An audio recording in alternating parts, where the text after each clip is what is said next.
You've probably heard these ancient-sounding phrases, right? Like being born into the family of a Buddha. It makes you think of reincarnation, maybe some kind of holy bloodline. But what if I told you it's not about that at all? What if it's actually describing a complete operating system upgrade for your consciousness? Let's get into it. So on one hand, you have the common idea, the literal one. You're reborn as the actual biological child of a Buddha. But the source material we're digging into today offers a way more radical take. It's telling us to shift our whole way of thinking, away from biology and straight into technology. Forget parentage, we're talking about programming. And this right here is the key. This is the whole idea. Becoming a Buddha isn't about being born in the way we usually think. It's about a fundamental overhaul of how you process reality itself. It's about installing a brand new cognitive and behavioral framework, a total system upgrade. Okay, so what does this upgrade actually look like? Well, the source material is super clear on this. This has nothing to do with your DNA. It's all about installing a new operating system for your mind.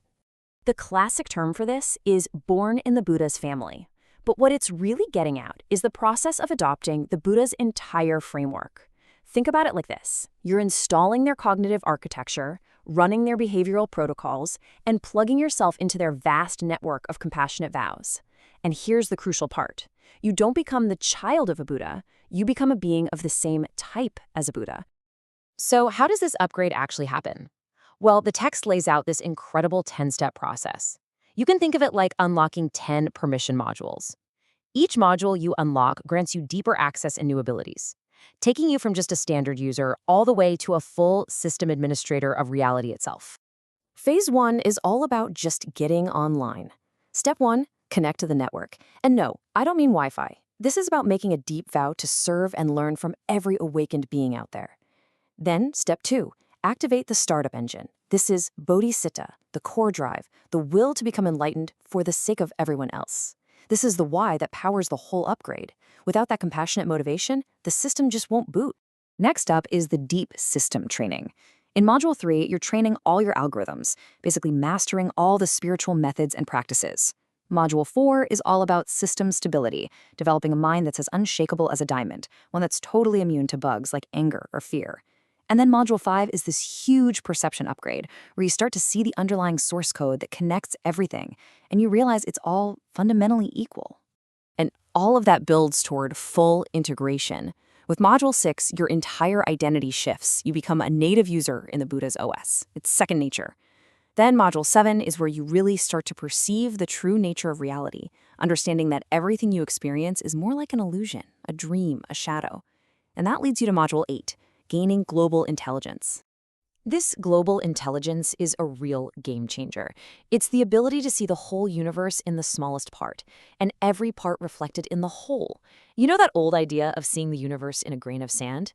This is that for real. It's a completely holographic perception of reality.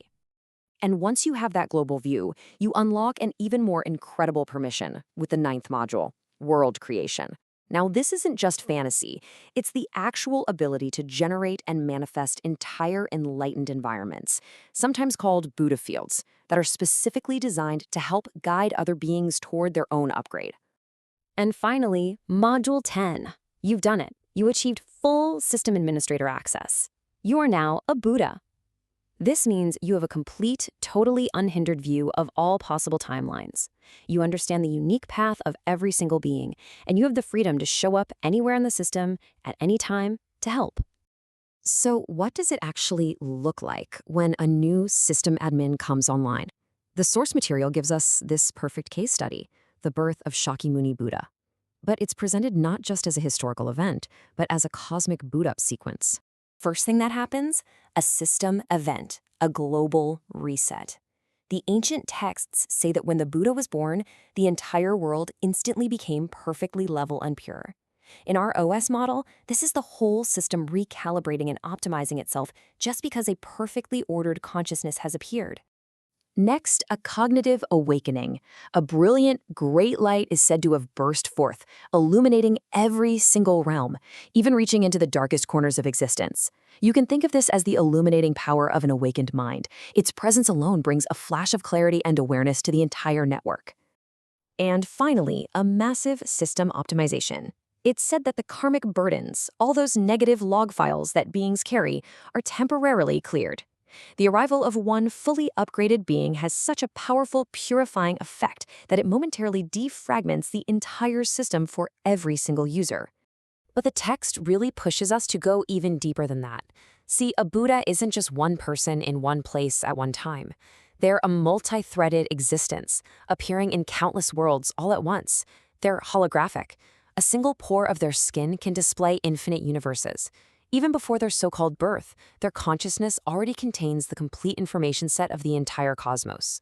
So what does all of this point to? It leads us to the ultimate philosophical conclusions of the system, the core truths that are written into the source code of reality itself. The first truth is this: what we call birth is really just a manifestation or an appearance. For a fully awakened being, coming into our world isn't a beginning for them. It's just a deliberate, chosen display within a system they already completely understand. Now, the second conclusion, this one is even more mind-bending.